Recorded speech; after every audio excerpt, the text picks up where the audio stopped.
আমাদের অনন্য স্টোরি সকল প্রকার পার্ট গল্প দেখতে আমাদের চ্যানেলটি সাবস্ক্রাইব করে পাশে থাকা বেল আইকনটিতে ক্লিক করে অল নোটিফিকেশন অন করে দিন। শিশির আহমেদ, বায়োকেমিস্ট্রি ডিপার্টমেন্টের নতুন ছাত্র কোন রুমে থাকে বলতো? হলের নিচ তারায় দাঁড়িয়ে মন্টু নামের এক মাস্তান টাইপের ছেলে জিজ্ঞেস করলো শিশিরকেই। ছেলেটা শিশিরকে চেনে না বলেই তার কাছে তার খবর জানতে চাইছে। শিশিরও খুব স্বাভাবিক হয়ে বলল 204 নম্বর রুম। ছেলেটা আর কিছু না বলে সিঁড়ির দিকে গেল। শিশির ডেকে বলল, এই যে ভাই, কি করেছে ওই শিশির? তা চেনে তুই কি করবি? ছেলেটা বলেই চলে গেল। শিশিরের ফোন বেজে উঠল। স্ক্রিনে দেখল প্রভোস্ট স্যার কল করেছে। রিসিভ করতেই স্যার বলল দেখা করতে। বিকেলের রোদ পশ্চিমে হেলেছে। রাস্তায় রাস্তায় জনমানবের কোলাহল। শিশিরের মন ভালো নেই আজ। কতগুলো দিন হয়ে এলো। তার মনের বিষাদ আর বিষণ্ণতার খবর নিয়ে সে জেনেছে তার কারণ। আলতা ছোটবেলায় তার সবচেয়ে অপ্রিয় বাচ্চাটাই আজ তার জীবনের বিষাদের সবচেয়ে বড় কারণ। সেই রাতে যা করেছিল তা কেন করেছিল তা শিশির এই বিগত 1 মাসের দূরত্বে বুঝে গেছে। তৌহিদ ভাই আলতাকে নিজের করতে চাইছিল, এটাই তার মনকে বিক্ষিপ্ত করেছিল। সে যে আলতাকে কতখানি ভালোবাসে তা সেদিন উপলব্ধি করতে না পারলেও আজ পারছে। তাকে হারানোর ভয়েই সেদিন এত বড় একটা অন্যায় করেছিল সে। আলতার মতো বাচ্চা একটা মেয়ে কি করে বুঝবে তার মনের এই বিধ্বস্ত আকাঙ্ক্ষার কথা, যেই আকাঙ্ক্ষায় শুধু আলতার অস্তিত্ব। হলে উঠে প্রথম দিনেই সেই ছেলেগুলো শিশিরের পেছনে খুব ভালোভাবে লেগেছিল। সিনিয়র বলে কথা, তবুও তার সৌভাগ্য প্রভোস্ট স্যার মানুষটা খুবই ভালো আর সৎ। তাই শুরুর দিকেই সব খবর জেনেছিলেন। বলা যায় সুহৃদ হয়েই শিশিরের প্রতি আলাদা এক নজর রেখেছেন। আজও যেই ছেলেটা শিশিরকে খুঁজল সেই ছেলেটা সিনিয়রদের পরিচিত, তবে হলের কেউ নয়। শিশিরের পেছন লাগতেই এসেছিল, কিন্তু কি করে যেন প্রভোস্ট স্যার পর্যন্ত খবরটা চাউর হয়ে গেছে। তাই স্যার কল করে তাকে ডেকেছিলেন, সাথে ওই ছেলেটাকেও। আর এখন স্যার তাদের নিয়ে বসিয়ে কথা বলে তবেই ছেড়েছেন। প্রভোস্ট স্যারের কাছ থেকে বেরিয়েই শিশির হলে ফিরতে ফিরতে ভাবছিল আলতার কথা। সূর্য ডুবছে, সাথে ডুবে যাচ্ছে ধরণীর আলোর মেলা। একটু পর পরই শহরের রাস্তায় জ্বলবে নিয়ন বাতি, আর জ্বলবে সদ্য কোষর পেরোনো শিশিরের বুকের ভেতরটা। আজকাল খুব কষ্ট হয় তার একটা মুখ না দেখতে পারায়। ভিডিও কল সে প্রতিনিয়তই দেয় মাকে, আর তাতে ফুপু আম্মা, শিউলি আর জেঠিমাও থাকে। শুধু থাকে না, তার শাসনে সর্বদা তাকে মনে মনে গালি দেওয়া ছটফটে পাখিটা। শিশিরও জানি কেন মুখ ফুটে কাউকে জিজ্ঞেস করতে পারে না আলতার কথা। কি যেন ভয়, নাকি লজ্জা, না সংকোচ, কিছু একটা খুব করে জড়িয়ে ধরে তাকে। বাড়ি থেকে আসার দিনটাতেও সে চোখ মেলে ঠিকঠাক দেখতে পারেনি আলতাকে, আর এখন চাইলেও দেখার সুযোগ নেই। আনমনে হাঁটতে হাঁটতে কখন যে হলের রাস্তা বদলে সে ফুটপাত ধরে এগিয়ে এসেছে খেয়াল নেই। যখন খেয়াল হলো তখন মনে পড়ল স্যার তাকে একটা টিউশনির কথা জানিয়েছিল। ক্লাস 9-এর একটা মেয়েকে পড়াতে হবে। ফোনের ওয়ালে তারিখ দেখল, না আজ নয়, কাল থেকে যেতে হবে। সন্ধে গড়াচ্ছে আর মন পাখিটাও বড্ড অস্থির হচ্ছে। শিশির আবার হাঁটল হলের দিকে। রুমে ঢুকে বই নিয়ে বসে পড়বে, এতেই মন কিছুটা শান্ত হবে তার। 1 মাস ধরে এভাবেই চলছে তার নতুন সময়। ভাবি, আমার আর ভালো লাগছে না কিছু। আলতার এত পরিবর্তন এখন ভয়ের কারণ হয়ে গেছে। তুই বেশি বেশি ভাবস নকশি। আলতা ঠিক আছে, আর এখন হয়তো বুঝছে বড় হইছে, তাই বাড়ির বাইরে খেলতে যায় না। আবার পড়াশোনাও তো এখন অনেক, তাই সময় পায় না।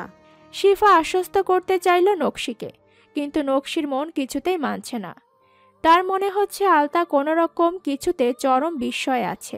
এটা তার বয়সের পরিবর্তন নয়, হঠাৎ পরিবর্তন আর বয়সের পরিবর্তন দুটো দুরকম। শিফার সাথে কথা বলেও সে শান্তি পাচ্ছে না। নকশি তা যেন শিফা বুঝল, আর তাই সে সিদ্ধান্ত নিল আজ কথার ছলেই জানবে কি হয়েছে তার। শিফা নিজেও বোঝে আলতার পরিবর্তনের পেছনে বড় কোনো ব্যাপার আছে, কিন্তু নকশি তার মা, চিন্তায় খারাপ কিছু না হয় তাই সান্ত্বনা দিতে সবটা স্বাভাবিক বলছে। নকশি বিকেলে একটা টিউশনি করে আজও সেখানে যেতে প্রস্তুত হচ্ছিল। আলতা স্কুল থেকে এসেই খাবার খেয়ে বিছানায় গা এলিয়েছে সবে। শিফা নিজের ঘরের বারান্দায় বসে নজর রাখছে নকশি কখন বেরিয়ে যায়। কয়েক মিনিটের মধ্যেই নকশি বেরিয়ে গেল। শিফা ঢোকে নকশির ঘরে। বিছানায় এলোমেলো হয়ে শুয়ে থাকা আলতার পাশে বসে মাথায় হাত বুলায়। কয়েক সেকেন্ডের স্পর্শেই আলতা চোখ মেলে তাকায়। মামি? আমি, এদিকে আয়। শিফা তার দুটো পা বিছানায় তুলে আলতাকে ইশারা করলো কোলে মাথা রাখতে। আলতাও আদুরে বিড়ালের মতো তা করল। শিফা তার মাথায় আঙুল চালিয়ে বিলি কাটতে কাটতে জিজ্ঞেস করলো, শরীরটা কি ভালো না? ভালো তো। তাহলে কি তো মনটা খারাপ? না তো মামি। মিথ্যা কবে থেকে বলিস তুই? মিথ্যে বলছি না তো। আলতা একটু জোর গলাতেই বলল। শিফা বিশ্বাস করল না। সে আবার বলল, তুই আমার কাছে লুকাবি? তোর তো নারীর খবর তোর মায়ের চেয়ে বেশি আমি ভালো জানি। মিথ্যে বলিনি, সত্যি। আরো একটা সত্যি বল তাহলে। কি? আমার বাপের বাড়িতে গিয়ে হলুদের দিন কি ঘটছিল? শিফার প্রশ্নে আলতার বুকটা ধক করে উঠল। মামি কি কিছু বুঝতে পেরেছে? কিছুই ঘটে নাই? না তো। কিছু না হইলেই শিশির তোর লগে কথা কয় না, আর তুই শিশিরের না থাকার পরেও তার নামে কিছু বলিস না, এটা আমার বিশ্বাস করতে হইব? আলতার এবার আর বোধগম্য হচ্ছে না কি বলা উচিত। মামিকে কিছু দেখেছিল সে রাতে? শিফার দৃষ্টি আলতার দ্বিধাগ্রস্ত মুখেই টিকে রইল। সে আবারও বলল, আজ একটা মাস গেল আমার যে ছেলে তো সারা দিনের সব খবর নিয়ে তোকে শাসন বারণের কঞ্জির ডগায় রাখতো, সে এক তো দিনে একবার জিজ্ঞাসাও নাই। আলতা পড়াশোনা ঠিক মতন করে কিনা, বাড়ির বাইরে এখনো খেলে কিনা, আর তুই? শিফা থেমে গেল আলতার মুখ দেখে। রক্তশূন্য ফ্যাকাশে ভাব হয়ে গেছে। শিফার সন্দেহ এবার সত্যি বলে মনে হলো। যা ঘটেছে বা যা হচ্ছে সবটা শিশিরের কারণেই। আলতা বদলেছে, তার পেছনে বড় কারণ শিশির। মায়ের মন অনেক না বলা কথাই বোঝে। তারপর এই মেয়েটা বলতে গেলে শিফার হাতেই মানুষ হয়েছে। শিফার সময় না নিয়েই আলতাকে টেনে বসালো। আমাকে সত্যিটা বল মা, তোর মুখ চোখ কিছু লুকাইতে চাই তা স্পষ্ট টের পাচ্ছি আমি। আমার ভাতিজির হলুদের রাত থাইক্কা তোর পরিবর্তন। সেদিন হঠাৎ কইরাই তুই চোখের আড়াল হইলি, শিশির হইল। তারপরে তোরা দুজনেই কেমন জানিয়ে আগলা হইয়া গেছিস। শিশির একবারও জিগায় না তোর কথা, আর তুই যে কিনা শিশির বাড়ি না থাকলেই তারে গাল বন্ধ করার সাহস দেখাইতি, সেই তুই একটা টু শব্দও করস না। আলতা নড়ে চড়ে বসলো যেন। না মামি, কিছু হয় নাই। নিরাসক্ত গলা শোনালো আলতার। শিফা বুঝলো নরম স্বরে আর হবে না। নকশি তাকে খুব করে অনুরোধ করেছে আলতার সাথে কথা বলে জানতে কি হয়েছে তার। নকশির কারণে শিফার মনেও একটু জোর এসেছে। তার শুরু থেকেই একটু সন্দেহ হলেও সে জোর করার মতো যুক্তি পাচ্ছিল না। আজ যখন প্রতিটা কথাতেই আলতার চোখ মুখের রং বদলাচ্ছে, তখন সে নিশ্চিত শিশির আর আলতার মধ্যেই বড় রকম কোনো ঝামেলা ঘটেছে। তাই আর নরম নয়, একটু গরমও হওয়ার চেষ্টা করল। আলতার হাত তখনও শিফার মুঠিতে। সে হাত জোড়া ধরে রেখেই বলল, আর শুনতে চায় না তোর মিথ্যা। দুজনে কি করছিস তা জানতে চাই। তোর মিথ্যা বলবি না আলতা, সত্যিটা বল। আলতা ভয় পেল না মামিকে, কিন্তু মন মগজে একটা হালকা তরঙ্গ ছিল যা তাকে ধাতস্থ করলো সবটা বলতে। লজ্জার খারাপ লাগা থাকলেও সে বলল, সেদিন শিশির ভাই ঘরে ঢুকে আমাকে জড়িয়ে ধরে চুমা খায়। পুরো কথাটা শেষ হওয়ার আগেই শিফা হাত চেপে ধরল আলতার মুখে। কথা বলতে বলতে আলতার গা শিউরে উঠেছিল। শিফা থমকে গেছে, নির্বাক সে। মনের ভয় তার যা ছিল তা নয় ব্যাপারটা, নাকি তার চেয়ে বেশি। সত্যি বলতে সেদিন শিশিরের আলতাকে খোঁজা সন্দেহজনক ছিল না, কিন্তু হঠাৎ শিশিরের অনুষ্ঠানে না থাকা, আলতার মেঝেতে পড়ে থাকা, আর পরের দিন ভোরের আগেই শিশির কাউকে না বলে চলে আসা তার কাছে একটু কেমন কেমন লেগেছিল। তাই বলে ঘটনা এত দূরের হবে বুঝতে পারেনি। কিশোরী আলতা যে সেদিনের ঘটনায় কিছুটা আতঙ্কিত তা বোঝা যাচ্ছে না। আবার মনে হচ্ছে আলতা হয়তো সবটা বলছে না। হতে পারে দুজন দুজনকে ভালোবাসে। শিশির দূরে যাচ্ছে বলে মান অভিমানে কথা বলা বন্ধ করেছে। শিফার এলোমেলো লাগছে খুব। ওদের মধ্যে ভাব ভালোবাসা কখনো হতে পারে এ ধারণা অসম্ভব নয়। তার আগে থেকেই মনে হতো এই দুটো ছোট থেকে সাপে নেউলে ছিল, বড় হলে নিশ্চয়ই আমে দুধে মিলে একাকার হবে। কিন্তু এ কেমন মিলমিশ। তার মনে হলো আলতাকে একবার জিজ্ঞেস করে শিশির তাকে প্রেম ভালোবাসার কথা বলেছে কিনা, কিন্তু এখন জিজ্ঞেস করাটা ঠিক হবে না। সময়ের কাঁটা ঘুরতে ঘুরতে কখন যে সময়টা অতীত করে দিয়ে গেছে কত কি তার হিসেব নেই এখন আর। শিশির বাড়ি ছেড়ে শহরে পড়ে আছে আজ প্রায় 8 মাস হতে চলল। এর মাঝে কত ছুটি পেল সে, তবু বাড়ি এলো না। পড়াশোনা আর টিউশনি নিয়ে সে নিজেকে ব্যস্ত রাখছে। মাস দেড়েক আগে শরৎ এসে ঘুরে গেছে দুদিনের জন্য। কোনো এক কাজে এসেছে বলে হোটেলে উঠেছিল। তারপর দুদিন দু ভাই মিলে ভালোই ঘুরে বেড়ালো, আড্ডা দিল। এরপর আবার ফিরে গেল শরৎ। শিশিরের ব্যস্ততা বাড়ছে বই কমছে না। প্রভোস্ট স্যার শিশিরকে কেন যেন খুবই বেশি স্নেহের ছায়ায় রেখেছেন। এ নিয়ে অবশ্য হলের ভেতর নানান গুঞ্জনও ছড়িয়েছে। প্রথম প্রথম সবাই ভাবত শিশিরকে স্যার নিজের কোনো কাজের জন্য ব্যবহার করবেন, কিন্তু তেমন কিছুই পরবর্তীতে চোখে পড়েনি। যা পড়েছে তা হলো স্যারের আপন ভাগ্নি ইডেন কলেজের শিক্ষার্থী, প্রায় আসে টিএসসিতে। নানা অজুহাতে শিশিরকে খবর দেয় দেখা করে। এই নিয়েও রটনা কম নয়। মেয়েটি প্রচণ্ড রকম বাজে চরিত্রের, তাই শিশিরের সাথে তার লেগে থাকাটা সবাই বাজে ইঙ্গিতই বেশি দেয়। শিশির সেসব কানে তোলে না। তার লক্ষ্য এখান থেকে ভালো একটা রেজাল্ট করা, যা তার বাবার মুখ উজ্জ্বল করবে, তার বাবাকে 10 জনের সামনে গর্বিত করবে। এমন একটা রেজাল্ট তার মূল লক্ষ্য। অন্যথা সে তো গ্রামেই থাকতে চায়, গ্রামের জন্য কিছু করতে চায়। পড়াশোনা শেষ করে সে বসত গাড়বে আপন ভিটায়। দুপুরের তপ্ত রোদে হলের দক্ষিণের ফুলের বাগানে হাঁটছে শিশির। এলোমেলো কিছু ভাবনায় অস্থির হয়ে শিশির হলে ঢুকল। গেটের দারোয়ান তাকে দেখেই বলল, আপনারে স্যার খুঁজতেছে, এখন মনে হয় দোতলায় আছে। স্যার বলতে যে দারোয়ান মামা প্রভোস্ট স্যারের কথা বলছেন তা শিশির জানে। এখানে সব স্যারকেই নামসহ সম্বোধন করেন, ইনি শুধু প্রভোস্ট আশরাফ উদ্দিন ছাড়া। দ্রুত পায়ে দোতলায় উঠতেই তার পাশের রুমের হাবিব ভাই বলল, শিশির কইছিলা স্যার তোমার রুমে বসে আছে। এবার শিশিরের টেনশন বেড়ে গেল। কি এমন হলো যে স্যার তার জন্য অপেক্ষা করছে? মাত্রই তো ঘন্টা 4 আগে স্যারের সাথে ফোনে কথা হলো নতুন একটা টিউশনি নিয়ে। রুমের সামনে এসে দাঁড়াতেই স্যারকে দেখা গেল তারই বেডে বসে আছে। সালাম দিয়ে ভেতরে প্রবেশ করতেই স্যার বললেন, এটা আমার রুলসের বাইরে। আমি একান্তভাবে কোনো স্টুডেন্টের রুমে এসে বসি না। যে কোনো প্রয়োজনে আমি তাদের অফিসে ডাকি, কথা বলি, কিন্তু তোমার বেলায় আমাকে অনেক ব্যাপারে পরিবর্তন তৈরি করতে হয়েছে, যা সকলের চোখে, ইভেন আমার নিজের চোখেও দৃষ্টিকটু। Sorry sir. তোমার ফোন কোথায়? স্যারের কথায় শিশিরের টনক নড়ল। সত্যি তো, ফোন কোথায়? পকেট হাতড়ে দেখল ফোনটা সঙ্গে নেই। ঘাবড়ে গেল সে এবার। ঘন্টা 4 আগেই তো ফোনে কথা হলো, তারপর পকেটেই গুজে রেখেছিল। হতবিহ্বল শিশিরকে এখন তো মনে হচ্ছে আজ সে সকাল থেকে ফোন হাতে নেয়নি।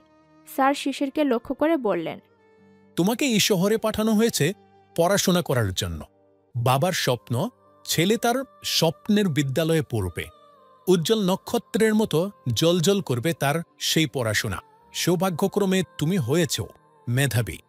প্রথম দফাতেই এই সিঁড়িতে পা রাখতে পেরেছ, কিন্তু এসবের বিনিময়ে তুমি নিজেকে খুইয়ে দেবে এমনটা তোমার বাবার ইচ্ছে নয়। দীর্ঘ 8 মাসে আমি গত 4 মাস তোমাকে নজরে রেখেছি, তোমার প্রতিটি কর্মকাণ্ড অবজার্ভ করেছি। এত সবের মাঝে দুটো জিনিস আমি অন্য সবার চেয়ে ভিন্ন পেয়েছি তোমার মাঝে। এক, তুমি পড়াশোনার ক্ষেত্রে সম্পূর্ণ ত্যাগী মানুষ। দ্বিতীয়, তুমি মানসিক দিক থেকে অসুস্থ। শুনতে আজব লাগলেও কোনো এক দিক থেকে তুমি অন্যমনস্ক। তুমি কোনো এক ব্যাপারে প্রচণ্ড অস্থির, ভয়ার্ত আর দুঃখী। এখন সেটা কি তোমার পরিবেশ বদলে শুরু হয়েছে না অন্য কিছু, তা যাচাই করা উচিত। আমি কেন তোমাকে এত এত সময় ব্যয় করে সঙ্গ দিই? তোমার জন্য ভালো পথগুলো আলো জেলে দেখাতেই চাই। তার পেছনের মূল কারণ তুমি নও, তোমার বাবা আহসানুল্লাহ আমার জীবনে বিশেষ এক ব্যক্তি, আর তার জন্যই তোমার দিকে আমার বিশেষ নজর। তাই আমি সব খবরাখবর তোমার আগে তোমার বাবাকেই জানিয়ে দিই। আর এই ধরো, এই কার্ড রাখো, এইখানে একজন সাইকিয়াট্রিস্টের অ্যাড্রেস আছে, সন্ধ্যায় তোমার অ্যাপয়েন্টমেন্ট। প্রভোস্ট স্যার একাই অনেকগুলো কথা বলে বেরিয়ে গেলেন রুম থেকে। একবারও ফিরে তাকাননি শিশিরের মুখের দিকে। তাকালে দেখতেন হতভম্ব শিশিরের চোখে রাজ্যের বিস্ময় ঝিলিক দিচ্ছে। সে মানসিক রোগে ভুগছে বলে গেল স্যার। প্রকৃতির বাইরে ইট পাথরের শহরে তার অসুস্থ হওয়াটা অস্বাভাবিক না, কিন্তু সে তো সম্পূর্ণ প্রস্তুতি নিয়েই এসেছিল এখানে। এই মুহূর্তে তার ফোনটা খুঁজে পাওয়া জরুরি মনে হচ্ছে। আব্বাকে জিজ্ঞেস করতে হবে স্যার তাকে কি বলেছে। সকাল থেকে আলতা বইয়ের ভাঁজে মুখ গুজে আছে। দুপুরে জোর করে নকশি তাকে ভাত খাইয়ে গেছে। আলতার পরীক্ষা চলছে, দ্বিতীয় সাময়িক, তাই আজ বাড়িতেই সারাদিন। কাল রসায়ন পরীক্ষা, তাই আজ পড়া ছেড়ে উঠছেই না। কতগুলো মাস হয়ে গেল আলতা ঠিকমতো কথা বলে না কারোর সাথে। বাইরে খেলতে যায় না, পাখি মারার গুলতি, মার্বেল, লাটিম কিছুতেই হাত লাগায়নি সে। আগে তার পাড়ার পিচ্চি ছেলেপেলেগুলো খেলার সাথী ছিল। আজকাল তার ক্লাসের বান্ধবী অতসী আর শিপ্রা, এই দুজনেই বান্ধবী। মাঝে মধ্যে অতসী আসে তার সাথে দেখা করতে। ফাঁকে অবশ্য সে শরতের খোঁজ নেয় খুব। অনেকদিন হলো জানতে পেরেছে শিশির নয়, শরৎ অলিকে পছন্দ করে। তাই সেদিন ঢাকায় যাওয়ার আগে শিশির ভাই ফুল নিয়ে গিয়ে শরৎ ভাইয়ের পছন্দের কথা জানিয়েছে অলিকে। শরৎ পছন্দ করলেও কখনো মুখ ফুটে বলেনি কথাটা। শিশির তার ভাইকে দেখেছে অলির দিকে কেমন করে তাকায়। প্রায় তাদের কলেজের কাছে গিয়ে ঘুরে আসতো। আর একদিন তো শিশিরকে জিজ্ঞেসই করেছিল অলির কথা। সেদিনই শিশির নিশ্চিত হলো ভাইটি তার ক্লাসের মোটামুটি রকম সুন্দরী মেয়েকে পছন্দ করে। শরৎকে না জানিয়েই সে অলিকে দেখা করতে বলেছিল। শরৎ যখন শিশিরের ব্যাগপত্র নামিয়ে স্ট্যান্ডে দাঁড়িয়েছিল, তখন শিশির দুটো ফুল কিনে ভাইয়ের মনের খবরটা পৌঁছে দিয়েছিল ক্লাসের সেই বান্ধবীটিকে।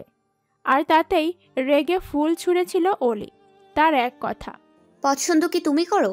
তুমি কেন ফুল নিয়ে তার মনের কথা বলতে এলে? খবরটা যার সে নিজে দিলেই না হয় ভাবতাম কিছু। ব্যাস, দূর থেকে অতসী যা দেখেছে তা বলেছিল আলতাকে। পরে সঠিক খবরটা জানতে সময় লাগেনি, কিন্তু শরৎ আর অলির প্রেমটাও ততদিনে হয়ে গেছে। আলতার খুব ভালো লাগে শরৎ ভাই আর অলি আপার কথা ভাবতে। তারা দুজন দুজনকে পছন্দ করে। শরৎ ভাই প্রায় আজকাল ফোনে কথা বলে। আগের মতো আর একেবারে চুপচাপ নেই। প্রেম মানুষকে কতটা বদলে দেয় তা শরৎ ভাইকে না দেখলে সে জানতেই পারত না। পড়ালেখায় মন বসাতে গিয়ে আলতাকে খুব জোর দিতে হয় মনের বিরুদ্ধে। তার ভালো লাগে এক ধ্যানে চুপচাপ বসে থাকতে, আকাশের দিকে তাকিয়ে থাকতে।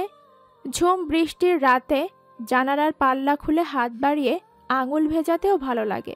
শুধু অসহ্য লাগে নিজের চারপাশে অনেক মানুষের আনাগোনা। আর অসহ্য লাগে স্কুল থেকে ফেরার পথে শাওনের অকাট্য কিছু কথা। শিশির ভাইয়ের সাথে মারামারি করে অনেকদিন চুপ ছিল শয়তান ছেলে। ইদানিং তার পাখা গজিয়েছে তার বাবার কারণেই। তার বাপ এবার পৌরসভা ইলেকশনে নাম লিখিয়েছে। জেতার সম্ভাবনা না থাকলেও আজকাল তাদের আশেপাশে অসংখ্য লোকজন আছে, আর তাতে শাওন এত সাহস দেখায়। আলতা একবার ভেবেছিল শরৎ ভাইকে বলবে, পরে মনে হলো শাওন বাড়াবাড়ি করবে না, হয়তো 2-4 দিন ঘুরঘুর করে চুপ হবে। কিন্তু কাল তো ভয়ানক এক কথা বলেছে। আলতা পরীক্ষার পর প্রাইভেট পড়ে তারপর বাড়ি ফিরছিল, সাথে অতসীও ছিল। কিন্তু অতসীর বাড়ি বাজারের দিকেই জন্য বাকিটা পথ আলতা একা আসছিল। পাড়ার মাটির রাস্তায় উঠতেই মোড়ে বটগাছ তলায় শাওন আর দুটো ছেলে দাঁড়িয়ে তাকে দেখছিল। কাছাকাছি আসতেই শাওন ডাকলো, আলতা শোন। আলতা থামেনি, পা চালাচ্ছিল তড়িঘড়ি, কিন্তু শাওন চেঁচিয়েই বলল, এত ভাগলে লাভ হইব না, আমার কাছেই আসতে হইব তোর। ইলেকশনটা শেষ হইলেই তোরে উঠাইয়া আনমু, তন দেখমু তোর কোন বাপ শহর থেকে আইসা উদ্ধার করে। এবার যারে ধরমু একদম খবরয়ে গায়রা দিমু। শাওনের হুমকি স্বরূপ কথাগুলো আলতা বুঝতে পেরেছে কার উদ্দেশ্যে বলা। সে বাড়ি ফিরে কাউকে কিছু বলেনি। একবার মনে হয়েছে মাকে বলবে, পরে মনে হলো এমনিতেই কত রকম চিন্তা নিয়ে থাকে সারাক্ষণ। তারপর মনে হলো মামাকে বলবে। আবার মন বলল, মামাকে আর কত জ্বালাবে, যত যা বাড়ির বাইরের দরকার সব তো মামাই দেখেন, পূরণ করেন। মামা নাকি মায়ের খালাতো ভাই, অথচ এই মামা সবসময় আপন মামার মতো আগলে রেখেছেন। খারাপ লাগলো আলতার কেন তার বাবা নেই পাশে। বাবা বলতে সে শুধু জানে বাবার দ্বিতীয় একটা সংসার আছে, এর বাইরে কখনো কিছু জানতো না। জানতে চায়নি, কিন্তু এখন মনে হয় জানা দরকার বাবা কোথায়, কোথায় বাবার সংসার। সে কি বাবার সন্তান না? তাহলে তার প্রতি অবহেলা কেন? কিশোরী মনের কাঁচা বুদ্ধিতে আলতা চেপে গেছে শাওনের হুমকির কথা। এতে পরবর্তীতে কোনো বিপদ হতে পারে তা সে খুনক করেও আন্দাজ করতে পারেনি।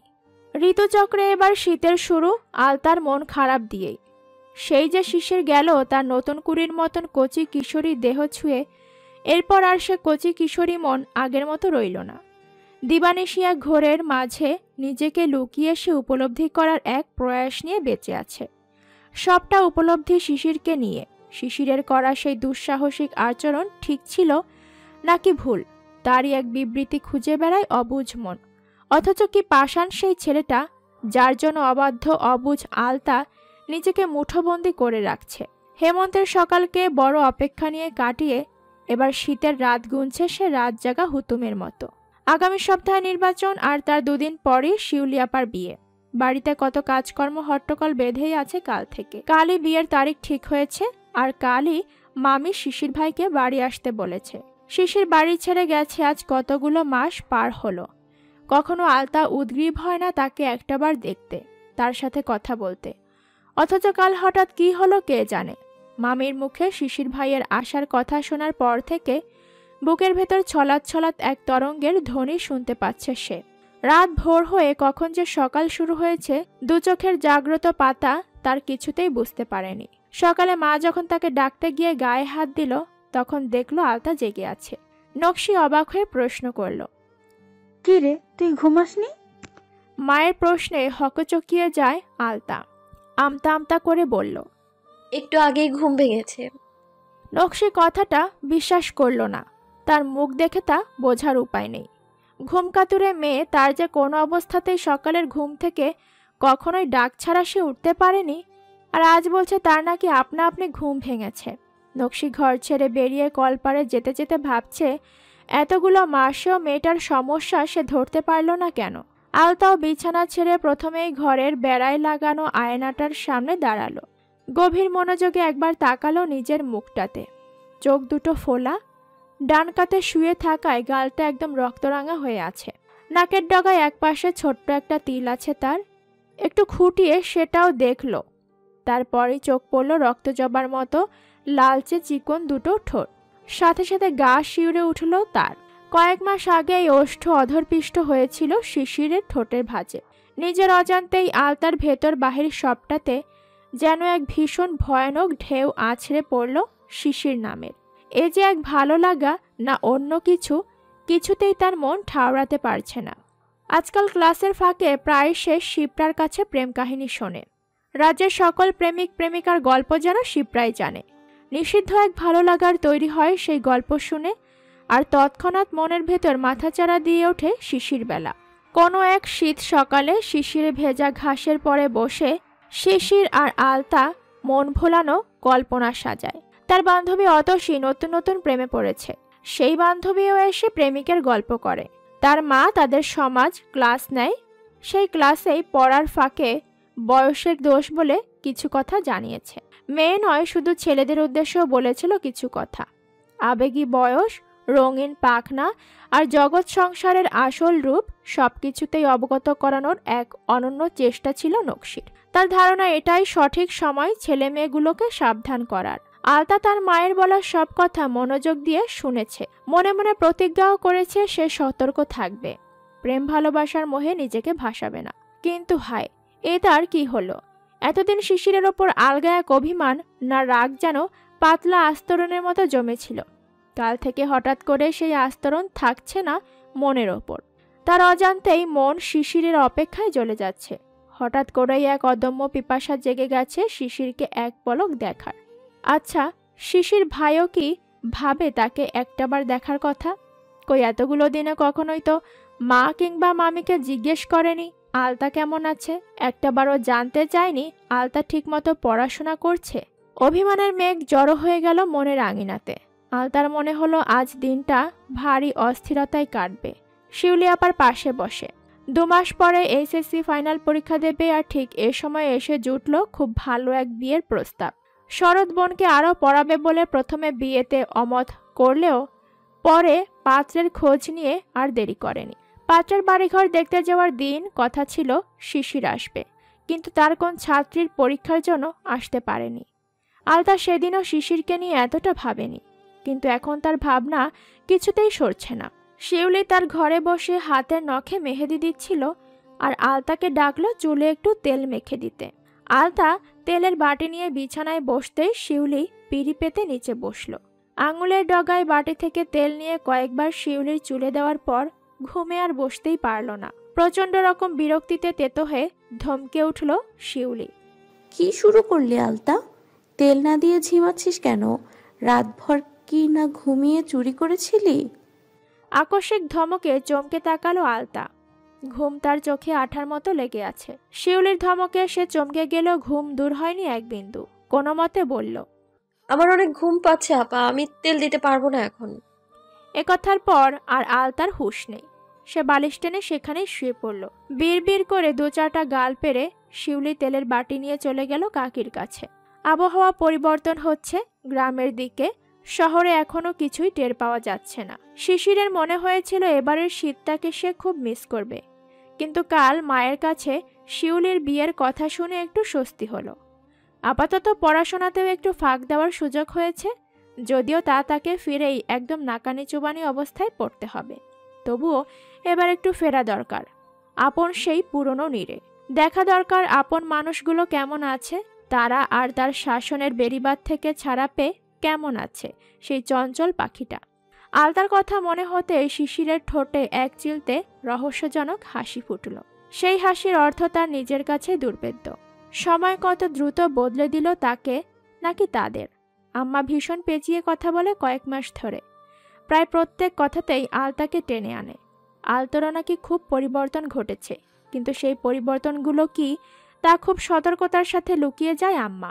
শিশিরের তখন খুব বলতে ইচ্ছা করে, আম্মা জিলাপির মতো এত না পেঁচিয়ে বলেন তো আলতা কি করে এখন, সে কেমন বদলেছে। মন বললেও মুখে বলার সাহসটা কেন জানি হয়ে ওঠে না তার। সাহসের কমতি তার কখনোই ছিল না, কিন্তু আলতার ব্যাপারে এত কেন দ্বিধা এলো? নাকি সে রাতে করা নিজের অন্যায়টার জন্যই সে এত সংকুচিত হয়ে পড়ে আলতার কথা বলতে। এ সপ্তাহে কলেজের ছাত্রীটার প্র্যাকটিক্যাল আছে একটা, তারপরই মোটামুটি স্কুল। কলেজে দু জায়গার ছাত্র ছাত্রীর পরীক্ষার সমাপ্তি। 5টা স্টুডেন্টের মধ্যে 3টাই মেয়ে, আর তাতে 2জন ক্লাস 10-এর। শিশিরের বিরক্তি তুঙ্গে এ দুজনকে পড়াতেই। খুবই বিচ্ছু আর চটপটে স্বভাবের, ঠিক যেন আলতার মতো। কিন্তু বিরক্তির মূল কারণ দুটো মেয়েই পড়ায় কম, তার ওপরই মনোযোগ বেশি দেয়। বয়সটা তারও ঠিক ভারী নয়। এই বয়সে মেয়েরা কাছে থেকে যেচে পড়ে যে পাত্তা দেয় তা বোধ করি বেশিরভাগ ছেলের পক্ষেই এড়িয়ে যাওয়া মুশকিল। শিশিরেরও তেমন অবস্থা, তবুও মনের খুব গহীনে কোথায় এক চঞ্চল চড়ুইয়ের বসবাস তাকে বেঁধে রেখেছে নিজের মাঝে। হাতে গুনে আর মাত্র কয়েকটা দিন, তারপরই দেখা মিলবে সেই পাখিটির। ভাবতেই হাতটা আপনা আপনি উঠে এলো বুকের বাপাসটায়। চোখ বুজে কয়েক পল কেটে গেল সেই মুখটাকে মনে করে। চোখের তারায় ভেসে ওঠে সেদিনের মুখচ্ছবি, যেদিন অঙ্গে শাড়ি আর খোপায় ফুল বেঁধেছিল মেয়েটা। এক মুহূর্তে কত বড় হয়ে গেল সেদিন আলতা। ঠোঁটের কোণ প্রশস্ত হয়ে হাসি ফুটল শিশিরের অধরে। সেই ছোট্টবেলা থেকে একই বাড়িতে ছিল, কৈশোরেও তার মনে কোনো ভাবান্তর ছিল না আলতাকে নিয়ে, না অন্য কোনো মেয়েকে নিয়ে। আর এখন দিনের আলো ফিকে হয়ে আসছে। সপ্তাহের 6 দিনে 3 দিন করে ভাগ করা টিউশনিগুলো আর 2টো টিউশনি ছিল, কিন্তু একজন অসুস্থ, ফোন করে জানিয়েছে অন্যজন পড়বে সন্ধ্যা 7টা থেকে 8টা। এখনো হাতে অনেকটা সময় আছে ভেবে শিশির প্রভোস্ট স্যারের দেওয়া কার্ডটা খুঁজে বের করলো। ফোন করে জানা গেল আজকে কোনো সুযোগ নেই দেখা করার, কালকের একটা সময় পাওয়া গেল। স্যার যা বলেছেন প্রথম কিছুদিন শিশির মানতে পারেনি, কিন্তু আজকের ভাবনা অন্যরকম। তার মন বলছে সত্যিই যদি অসুস্থ হয়ে থাকে তাহলে সময় থাকতেই তা নিরাময় করা জরুরি। বাড়ি ফিরে মায়ের সব প্রশ্নের উত্তর সে দিবে। গ্রামের মেঠো পথে আর বাজারের প্রতিটি চায়ের দোকানে নির্বাচনের গরম হাওয়া বইছে। শিশির আজ বাসে না এসে ট্রেনে করে এসেছে গ্রামে। রেল স্টেশনে নেমেই সে অটো খোঁজ করলো। গ্রামে এখন 3 চাকার অটো চলে খুব। রেল স্টেশন থেকে তাদের গ্রামে পৌঁছতে অটোতে কম করে হলো আধ ঘন্টা লেগে যাবে। এদিকে নির্বাচনী গরম পরিবেশ স্টেশন এলাকায়ও কম নয়। শরৎ বলেছিল শিশিরকে, যেদিন আসবি আমায় আগেই জানাবি, অটো ঠিক করে পাঠিয়ে দেব। সে ইচ্ছে করেই জানায়নি। বিয়েবাড়ি হাজারটা কাজ থাকবে, সে একাই পৌঁছতে পারবে। নিজের গ্রাম, নিজের বাড়ি বলে কথা। কিন্তু এখন মনে হচ্ছে ভুল করেছে। এদিক থেকে কোনো অটো গ্রামের দিকে যাবে না। ইলেকশনের রমরমা আয়োজনে বাড়ি এসে বিপদে পড়ল যেন। কিছুক্ষণ বোকার মতো দাঁড়িয়ে থেকে মনে পড়ল সে এখানকারই ছেলে। মেইন রোড ছেড়ে ক্ষেত পেরিয়ে নদী পার হয়ে সে গ্রামের ভেতর দিয়েই সহজে যেতে পারে। এতে রাস্তাঘাটের ভিড় হট্টগোল সহজে এড়িয়ে যাওয়া যাবে। যেমন ভাবনা তেমন কাজ। স্টেশন ছেড়ে সে ক্ষেতের আইলে নামলো। 10 মিনিটে গ্রাম পেরিয়ে নদীর পার গিয়ে বাঁধল বিপত্তি। ঘাটে নৌকা থাকলেও মাঝি নেই একজনও। মাথার উপর সূর্য তেতে উঠেছে। সেই রাত ভোর হবার পরপরই সে হল থেকে বেরিয়েছিল। মাঝে এক স্টেশনে নেমে পাউরুটি দিয়ে চা খেয়েছিল। 4 ঘন্টার পথে সে আর 1 ফোঁটা পানিও পান করেনি। খুব সম্ভব এতগুলো দিন পর বাড়ি ফেরার উত্তেজনায় সে তৃষ্ণা খিদে সব ভুলে গিয়েছিল। জীবনে এই প্রথমবার সে সবাইকে ছেড়ে দূরে ছিল, বহু দূরে। আজ কতগুলো দিন পর সামনে থেকে দেখবে প্রিয় মুখগুলো। কিন্তু এই নদী কি করে পার হবে এখন? আবার উল্টে ফিরে স্টেশনের দিকে যেতে কতটা মাঠঘাট পেরোতে হবে ভাবতেই শরীরের শক্তি নিঃশেষ হয়ে এলো। কিছু করতে ইচ্ছে হলো না তার। তাই ব্যাগটা পাশে রেখে নদীর পাড়ে মাটিতেই বসে পড়ল। কয়েক মিনিট মাথাটা নিচু করে চুপচাপ বসে থাকার পর কানে এলো বাচ্চাদের আওয়াজ। ডান দিকে কাঁধ ফিরিয়ে দেখলো 10-12 বছরের 3টা ছেলে। খুব সম্ভব তারা নির্বাচনের কিছু পোস্টার নিয়ে টানাটানি করছে। শিশির ডাকলো তাদের, কিন্তু 3 জনের কেউই তার দিকে ফিরে তাকালো না। নিজেদের কাজে ব্যস্ত তারা। শিশির আবারও ডাকলো। এবার ডেকে বলল,